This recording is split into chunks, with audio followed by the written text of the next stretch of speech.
রাধে রাধে, নমস্কার বন্ধুরা। আবারও একটি নতুন ব্লগে আপনাদের সকলকে স্বাগত জানাই। কেমন আছেন সবাই? আশা করি সবাই ভালো আছেন, সুস্থ আছেন। আর রাধারানীর কৃপায় আমরাও খুব ভালো আছি। তো এখন বাজে সকাল 9টা। তো এখন থেকেই ব্লগটা শুরু করছি। তো আজকে শুভ একাদশী। তো আজকে শ্রাবণ মাসের কৃষ্ণপক্ষের কামিনী একাদশী। না, আজকে একাদশীর নাম হচ্ছে কামিনী একাদশী। তো একাদশীতে আমার সকাল সকাল আমার রাধারানী গোপীনাথের স্নান, শৃঙ্গার, সেবা পুজো হয়ে গেছে। আজকে আমি সকাল সকালই সব কিছু করে নিয়েছি, আরতিও হয়ে গেছে। তো শুধু এখন ভোগ লাগানো বাকি আছে। তো আমি এখন ভোগটা লাগাইনি, তো এখন আমি ভোগ রেডি করব, তারপরে সকালে বাল্য ভোগ লাগাবো। তো যাই হোক, তো আজকে একাদশীর নাম কামিনী একাদশী। তো এই কামিনী একাদশীতে মানে মেন করে আমাদের রাধা গোপীনাথের পুজোটাকে মাহাত্ম্য দেওয়া হয়েছে বেশি। এই একাদশী ব্রত করে হরির পুজো অবশ্যই করতে হবে আজকের দিনে। তো যারা হয়তো পুজো করো না, একাদশী ব্রত করো কিন্তু পুজো করো না, কিন্তু আজকের ব্রত করে পুজো অবশ্যই করতে হবে হরিকে, মানে রাধারানীকে আর শ্রীকৃষ্ণকে অবশ্যই এই একাদশী করে পুজো করতে হবে। তো যাই হোক, আমি এখন ঠাকুরের জন্য ভোগটা রেডি করছি। তো আমি এখন সকালে ভোগ লাগাবো হচ্ছে আলু বাদামের সবজি, ফল আর হচ্ছে বাদাম ভাজা। তো আমি ফল আমানি করে নিয়েছি, তো এখন বাদামটাও ভেজে নিয়েছি। তো এখন আমি আলু বাদামের সবজি বানাবো। তো আমি আলুটাকে প্রথমে সিদ্ধ করে নিয়েছি, কুকারে সিদ্ধ করে নিয়ে ভালো করে টুকরো টুকরো করে কেটে নিয়েছি। ছোট ছোট টুকরো করে কেটে আলুগুলোকে এখন ঘিয়ে ভেজে নিচ্ছি। কড়াইতে আমি 2 চামচ ঘি দিয়ে জিরা ফোড়ন দিয়ে আলুগুলোকে ভালো করে ভেজে নিব। তারপরে একটু জিরে আর একটু গোলমরিচের গুঁড়ো দিয়ে, গোলমরিচ আর জিরার গুঁড়ো দিয়ে ভালো করে এটাকে নাড়াচাড়া করে নিব। করে আবার 2 চামচ একটু ঘি দিয়ে দিব। তো এইভাবে আলু আর বাদামের সবজিটা বানিয়ে নিব। তো এই দিয়ে আজকে সকালে ঠাকুরকে ভোগ লাগাবো, এই আমরা সকালে প্রসাদ পাবো। তো আমার বাবুকে এখনও খাওয়ানো হয়নি, তো ওকে সকালে শুধু দুধ খাইয়ে রাখা আছে, ও তো দুধই বেশি খায়। তো এখন এই সবজিটা হয়ে গেলে, ভোগ লাগানো হয়ে গেলে, ওকে আলু খাওয়াবো, আলু খেতে ভালোবাসে। তো যাই হোক, ভোগটা রেডি হয়ে গেছে। তো এখন ভোগ লাগাবো আমি। তো ভোগটা এখন রান্নাঘর থেকে ঠাকুর ঘরে নিয়ে যাব, নিয়ে গিয়ে তারপরে ঠাকুরের ভোগ লাগাবো, তুলসী দিব। তো সকালে ভোগ লাগানো হয়ে গেলে, সকালে প্রসাদ পাওয়া হয়ে গেলে, তারপরে দুপুরে রান্নার ব্যবস্থা করব। তো ভোগের উপরে তুলসী দিয়ে শঙ্খের জল দিয়ে ঠাকুরকে নিবেদন করে দিচ্ছি। তো যখন আমরা ভোগ লাগাই না ঠাকুরকে, তখন ভোগের উপরে তুলসী তো অবশ্যই দিতে হবে, তার উপরে জল শঙ্খ থেকে ওই ভোগের উপরে শঙ্খের জল দিতে হবে অবশ্যই। ভোগের উপরে এই জল, শঙ্খের জল না দিলে ভগবান কখনোই প্রসাদ পায় না। তো আমি শঙ্খের জলটা দিয়েই, জলের মধ্যে কিন্তু রাধাকুণ্ডের জলও মিশ্রিত রয়েছে। তো যাই হোক, আমার ভোগ লাগানো হয়ে গেল। তো এখন আমরা প্রসাদ পাবো। তো আজকে হচ্ছে কামিনী একাদশী। তো এই একাদশীর যে মাহাত্ম্য আছে, সেই একাদশীর মাহাত্ম্য কথা শ্রবণ করলে বাজপেয় যজ্ঞের ফল লাভ হয়। মানে এই কলিযুগের সব থেকে বড় তপস্যা হচ্ছে একাদশী ব্রত আর হরিনাম সংকীর্তন। এই কলিযুগের মানুষের 1 নাম্বার আয়ু খুবই কম, আর 2 নাম্বার কলিযুগের মানুষের বেশি কষ্ট করার ক্ষমতা নেই। আগেকার দিনের যুগের মানুষ যেরকম কত রকমভাবে তপস্যা করেছেন, কেউ এক পায়ের উপর দাঁড়িয়ে, কেউ আগুন জ্বালিয়ে তপস্যা করেছেন, কেউ না খেয়ে দিয়ে তপস্যা করেছেন, কিন্তু কলিযুগের মানুষের এত কষ্ট করার ক্ষমতা নেই। এই জন্য ভগবান বিচার করে কলিযুগের মানুষকে 2টো তপস্যা দিলেন। একটা হচ্ছে হরিনাম সংকীর্তন, আর 2 নাম্বার হচ্ছে একাদশী ব্রত। এই 2টো তপস্যা করলেই কিন্তু কলিযুগের মানুষ উদ্ধার লাভ করবে, নয়তো কলিযুগের মানুষ কখনোই উদ্ধার লাভ করবে না। তো 1 নাম্বার না হরিনাম সংকীর্তন, আর 2 নাম্বার এই একাদশী ব্রত। তো এই একাদশী ব্রত একটা ছোট বাচ্চা থেকে আরম্ভ করে 100 বছরের বৃদ্ধ পর্যন্ত একাদশী ব্রত অবশ্যই করতে হবে, কারণ এই একাদশী ব্রত না করলে সে সমস্ত পাপের ভাগী হবে। তো এই একাদশীতে যে ভাত রুটি খাবে, তার সমস্ত পাপের ফল লাভ হবে। এই পৃথিবীতে যত রকম পাপ রয়েছে, মাতৃহত্যা, পিতৃহত্যা, গো হত্যা, সমস্ত রকম পাপ এই দিন ভাত আর রুটির মধ্যে গিয়ে লুকিয়ে থাকে। তো এই দিন যদি তুমি ভাত আর রুটি খাও তো তোমার সমস্ত রকম পাপ খাওয়া হবে। এটা হয়তো এই কলিযুগের মানুষ অনেকে নাও মানতে পারে, কিন্তু এটাই শাস্ত্রে প্রমাণ রয়েছে, আর শাস্ত্র যেটা বলবে সেটাই সত্যি। আর আমাদের এই শাস্ত্র গ্রন্থে যে কথাগুলো লেখা আছে না, সমস্ত ভগবানের মুখের কথা, এগুলো শাস্ত্রে প্রমাণ দেওয়া আছে।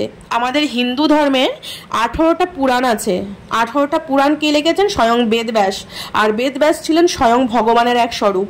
তো এই 18টা পুরাণে সমস্ত ভগবানের মুখের বাণী রয়েছে।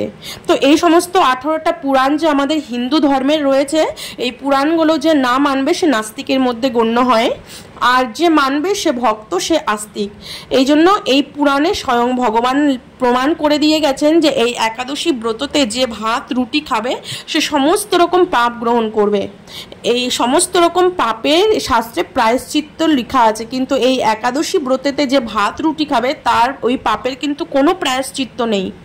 তুমি যতই সৎ হও না কেন, যতই তুমি ভালো হও না কেন, যতই অনেস্ট হও না কেন, যদি তুমি একাদশীতে ভাত রুটি গ্রহণ করো তবে তুমি সবথেকে বড় পাপী হবে এই পৃথিবীতে।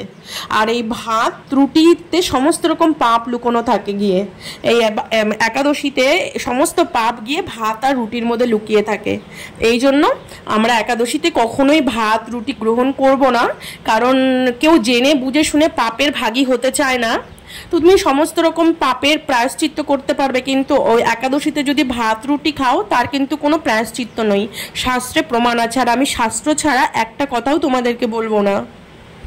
তো যাই হোক, এই জন্য আমাদের এই যে ছোট বাচ্চাটা, একে পর্যন্ত একাদশী করাচ্ছি, কারণ এ বড় হয়েও যাতে একাদশী করে। তো ছোটবেলা থেকে যদি না শেখায় এইসব কিছু, তো বড় হয়ে এইসব করতে চাইবে না। তো আমরাও যেরকম ছোটবেলা থেকে করে এসছি একাদশী ব্রত, আমার যখন 5 বছর বয়স তখন থেকে আমার মা বাবা আমাকে একাদশী করিয়েছে। আমি জন্মের পর থেকে আমার মা বাবাকে একাদশী করতে দেখেছি। তো এই জন্য আমিও চাই আমার বাচ্চা ছোটবেলা থেকে একাদশী করুক, ও জেনে শুনে আমার বাচ্চাকে আমি পাপ খাওয়াবো না। তো যাই হোক, আর এই একাদশী ব্রতের যে মাহাত্ম্য, মানে এই একটা একাদশী, যেরকম আগের যে 15 দিন আগে যে একাদশী হয়ে গেল সেই একাদশীর নাম ছিল শয়ন একাদশী, আজকে একাদশীর নাম কামিনী একাদশী। তো এরকম বিভিন্ন রকম একাদশী আছে। তো মাসে 2টো করে একাদশী হয়।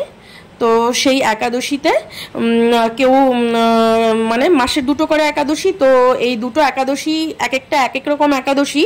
তো এই এক একটা একাদশীর বিভিন্ন রকম মাহাত্ম্য আছে, এক এক রকম মাহাত্ম্য। তো আজকে যে একাদশী হচ্ছে কামিনী একাদশী। তো এই একাদশীতে যে একাদশী ব্রত করে যে হরির পুজো করবে, মানে যে কৃষ্ণ পুজো করবে, তার সমস্ত রকম ফল লাভ হবে এই পৃথিবীতে। মানে সে বাজপেয় যজ্ঞের ফল লাভ করবে। এই কলিযুগের মানুষের যেরকম বাজপেয় যজ্ঞ, অশ্বমেধ যজ্ঞ, তার রাজসূয় যজ্ঞ, এইসব যজ্ঞ করার কলিযুগের মানুষের সামর্থ্য নেই। তো এই এক একটা একাদশীর যে মাহাত্ম্য, এইসব একাদশী ব্রত করলে এই সমস্ত যজ্ঞের ফল লাভ করবে। তো আজকের যে একাদশী কামিনী একাদশী, এই একাদশীর মাহাত্ম্য শুধু শ্রবণ করলেই তার বাজপেয় যজ্ঞের ফল লাভ হবে। আর এই বাজপেয় যজ্ঞ এই কলিযুগের মানুষের করার ক্ষমতা নেই।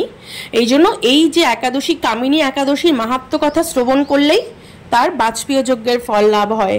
শাস্ত্রে প্রমাণ রয়েছে, স্বয়ং ব্রহ্মা নারদ মহারাজকে বলেছিলেন যে একাদশী এই কামিনী, এই শ্রাবণ মাসের কৃষ্ণপক্ষের এই কামিনী একাদশী ব্রত করলে তার বাজপেয় যজ্ঞের ফল লাভ হবে। আর এই একাদশী ব্রত করে শ্রীকৃষ্ণ পূজা অবশ্যই করতে হবে। তো যাই হোক, এই জন্য আমরা প্রত্যেকটা মানুষেরই একাদশী ব্রত করা অবশ্যই কর্তব্য। আর আমাদের এই কলিযুগে সবথেকে বড় তপস্যা একাদশী ব্রত, কারণ কলিযুগের মানুষের আর কোনো তপস্যা করার ক্ষমতা নেই। তো যাই হোক, মানুষ হয়ে জন্ম নিয়ে যদি রাধারানী ভগবান শ্রীকৃষ্ণের জন্য এতটুকু কর্ম না করতে পারি তো মানুষ হওয়াটাই বৃথা।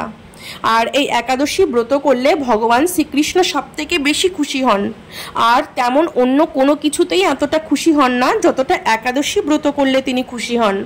এই জন্য আমাদের প্রত্যেকটা মানুষকেই কর্তব্য এই একাদশী ব্রত করা। তো একাদশী ব্রততে তো না খেয়ে থাকতে বলেনি, এই একাদশী ব্রততে যে প্রসাদ পাওয়ার ব্যবস্থা রয়েছে, শাস্ত্রে প্রমাণ রয়েছে, শাস্ত্রে দেওয়া আছে তুমি যদি না খেয়ে একাদশী করতে পারো তার জন্য বিধান দেওয়া হয়েছে। ফল মূল দুধ, তো এইসব তোমরা খেয়ে করতে পারো। তো কত রকম খাওয়ার জিনিস আছে, শুধু যে একাদশীতে ভাত রুটি খেতে হবে তা তো নয়। তো যাই হোক, তো আজকে আমাদের বাড়িতে একাদশীতে সকালে আমাদের প্রসাদ পাওয়া হয়ে গেছে। তো এখন দুপুরের জন্য আমি ভোগ রেডি করছি। তো আজকে আমি বানাবো হচ্ছে কটু। তো আমাদের বৃন্দাবন ধামে এরকম কটুর 1 কিলো করে প্যাকেট কিনতে পাওয়া যায়। এই কটু কিন্তু কোনো শস্যের মধ্যে আসে না। অনেকে হয়তো ভাববে কটুটা মানে একটা দানা টাইপের, একটা শস্য টাইপের, কিন্তু কটু কিন্তু কোনো শস্য না। এটা একমাত্র একাদশীতেই নেওয়ার বিধান আছে। আমরা সাবু শ্যামা চাল কিচ্ছু নেই না একাদশীতে, কিন্তু অনলি কটুটাই শুধু নেই। কারণ সাবুতেও শুনেছি চালের গুঁড়ো মিক্স থাকে, শ্যামা চালও চাল ছোট ছোট টুকরো করে চালও মিক্স থাকে। এই জন্য আমরা শ্যামা চাল সাবু এইসব কিচ্ছু নেই না, আমরা অনলি কটুটা শুধু নেই। এই কটুটা একদম ফ্রেশ, এটা নিয়ে একাদশী করলে একাদশী ব্রত ভঙ্গ হওয়ার ভয় নেই। তো আমরা এই কটুটা কি করি, কটুটা খিচুড়ি বানিয়ে নেই প্রেশার কুকারে। এই কটুটাকে ভালো করে ধুয়ে একটু ভিজিয়ে রাখলে ভালো হয়। তো এই কটুটা দিয়ে খিচুড়ি বানিয়ে নেই, আর এই কটুটাকেই গ্রাইন্ডারে একটু পাউডার করে নেই, মানে একটু আটা করে নিয়ে এটা দিয়ে আমি পকোড়া বানাই। আলুটাকে প্রথমে গ্রেট করে নিয়ে তারপরে আলুটাকে লবণ দিয়ে একটু মেখে রাখতে হয়। তো আলু থেকে যখন সমস্ত জলটা বেরিয়ে যাবে তখন আলুটাকে ভালো করে চিপতে হয়, চিপে নিয়ে তারপরে এই কটুটা যে গ্রাইন্ড করে রেখেছি এই কটুর পাউডারটা দিয়ে এই গ্রেট করা আলুগুলো দিয়ে মিশিয়ে নিয়ে এইভাবে ছাকা তেলে পকোড়া বানিয়ে নিই। আর এই কটুর খিচুড়ি আর একটু ঝুড়ো আলু ভাজা করব আর বাদাম ভাজা। তো এই দিয়ে আজকে দুপুরে আমাদের ঠাকুরকে ভোগ লাগাবো। মানে একাদশীর দিন এরকম প্রসাদ পাওয়া হলে তা মানে একাদশী মনেই হয় না। কিন্তু একাদশী সব থেকে ভালো নির্জলা করলে। কিন্তু যারা নির্জলা করতে পারো না, যেরকম আমাদের নির্জলা করতে অসুবিধা হয়, একসময় অনেক নির্জলা ব্রত করেছি, কিন্তু মানে আমার বেবি হওয়ার পরে আর আমি নির্জলা ব্রত করতে পারি না, আমার খুব কষ্ট হয়। এই জন্য আমি মানে এই কটু প্রসাদ পেয়েই একাদশী ব্রত করি। তো যাই হোক, আমার পকোড়া হয়ে গেল। তো আমি রান্না করছি আর আমার ছেলেকে কোলে নিয়ে আছি। মানে ও এত দুষ্টুমি করে, তো মানে শুধু রান্না করতে আমি যখনই রান্নাঘরে ঢুকবো তখনই আমার পিছে পিছে চলে আসবে। এই জন্য ওকে কোলে করে নিয়েই রান্না করতে হয়, সময় সময় কিছু করার থাকে না। ভীষণ অত্যাচার করে, মানে 1 সেকেন্ডও চুপচাপ থাকবে না। তো যাই হোক, আর আমাদের এখানে আজকে এত গরম পড়েছে, এত গরম। আজ 5-6 দিন থেকে কোনো রকম বৃষ্টি নেই, গরমটাও অত্যাধিক পড়েছে, মানে গরম আর সহ্য হচ্ছে না, এতটা গরম। তো আজকে একটু আকাশটা মেঘ করে আছে, জানি না হয়তো বৃষ্টি হবে, এই জন্যই আজকে গরমটা সব থেকে বেশি। তো যাই হোক, আমার দুপুরে ভোগ লাগানো হয়ে গেল। তো আজকে আমি কটুর খিচুড়ি, পকোড়া আর ঝুড়ি আলু বাদাম ভাজা, তো এই দিয়ে দুপুরে আজকে ভোগ লাগিয়েছি। এই দিয়ে আমরা দুপুরে প্রসাদ পেয়ে নিব। তো আমার ছেলেকে দুধ খাইয়ে দিয়েছি, ও সারাদিন দুধ খেয়েই থাকে। আর আজকে যে কটুর খিচুড়িটা বানিয়েছি, ওই কটুর খিচুড়িটা আমার ছেলে ভালো খায়, তো ওটাই ওই খিচুড়িটাই ওকে খাইয়ে দিব। তো এই একাদশী ব্রত আমার ছোট বাচ্চাটাকে করায়, ওর কিন্তু কোনো অসুবিধা হয় না, বরং ও ভালোবাসে এইসব খেতে।